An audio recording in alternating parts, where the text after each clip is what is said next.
บบางแม่นำอิงสิบติงแม่นำกาย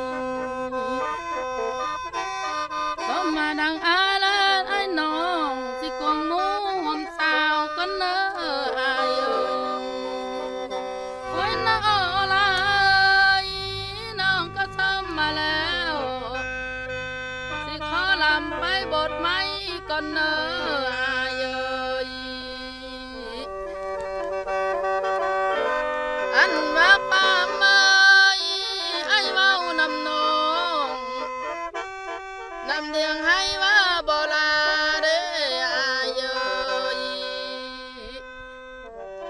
ความให้จ้านำนางนี่น้อ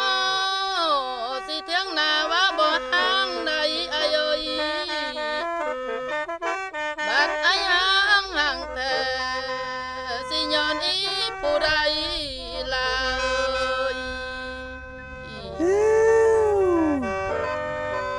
โอ้ยน้าอะไรอายยังไรเนออายว่ากกแปกไอ้สูงอันโนว่ากกกะยุงใส่ดวงในเห็นมันนัวตามดัวสิไฟไหม้มันขัดกลางอายโอ้ลายน้ำปั๊มน้ำนองบ่ม่วนอายอย่าเอาไปลาพินซอได้เนออาย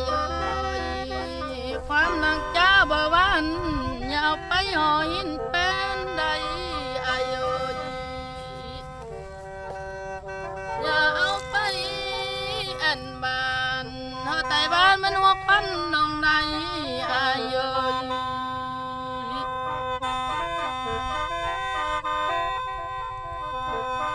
โอ้ยน้ออะไรน้องนี่มองเห็นอายน้อใส่ปานแต่หน้าเศร้าไหมอายน้องได้ยาเผาไก่ไก่สิแม่นสู้ปันแต่โดนเด้อาย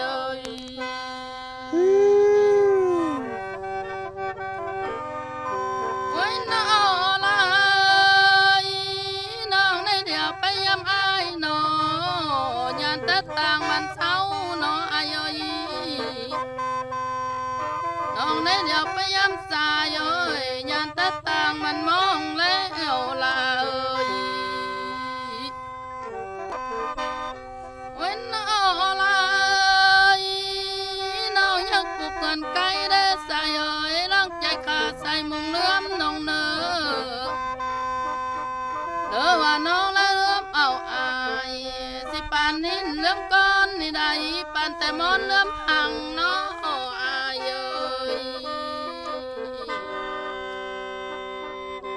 โอ้ยน้ออะไรความลำน้องสิได้เม็ดกระวนบ้านน้อ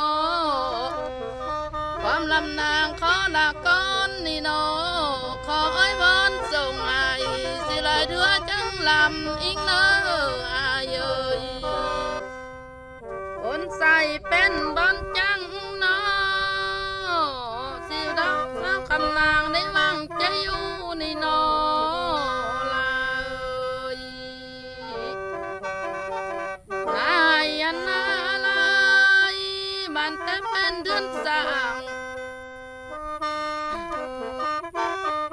น้องบ่ไม่ได้อยู่ดอนน้อ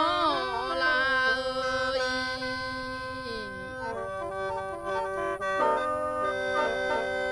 โอ้ยน้อลายความมากสิมีเหลือล้นน้อไผสิโดนใจอยู่เด้อายคนใส่คำนี้น้อบ่ได้มาอยู่ดอนสิตนน้องจะมาอยู่ดอนนี่ได้ลา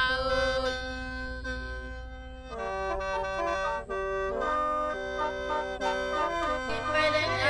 ลา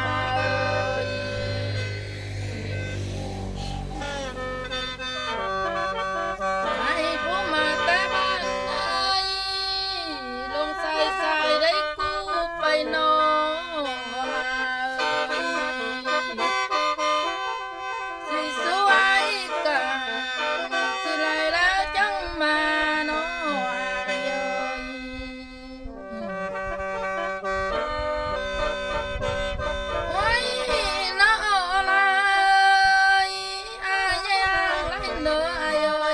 กแปกใส่สูงในเนื้อลายให้เย่อ้างไรเนื้อว่ากกแปกยุงใส่ดัวมาแล้วลายแค่แม่นดัวตามดัวสิไปไหมแม่นปัดกลางลาย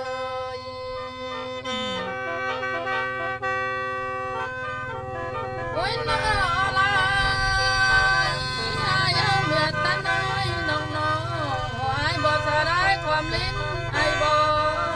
ลายหาให้ได้สนุกเอ้ยอยู่ล้วนเสียนอายก็งามมาแล้วลาย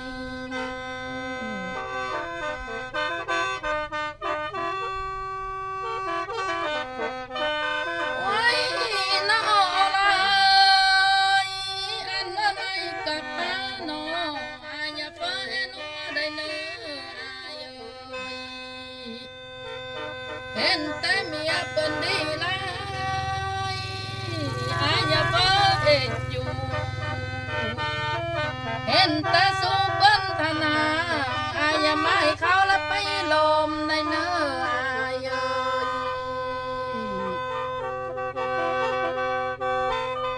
โอ้ยน้อลายอายพวกงามงามมันแม่นายเกิดวันไหนได้น้ออายได้เกิดแล้วยำเจ้าสิเขาอ่อนมันนกกายได้อายเอ้ยให้ผู้งามงามมันเอ้ยอายผู้เกิดยำสายเอ้ยสิเขาอ่อนดอกเดือมาน้ออายเอ้ยให้ได้เกิดแม่นเตือนหน้าสิเอาน้องเขาเกิดนำเด้ออายเอ้ย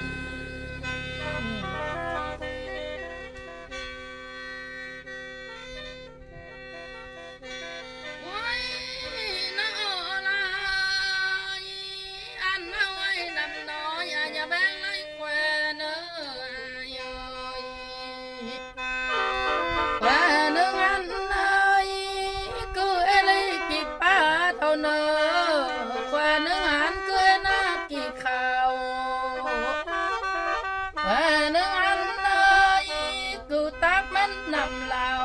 ก็สู่แขกมันน้องใส่ได้อายเอ้ย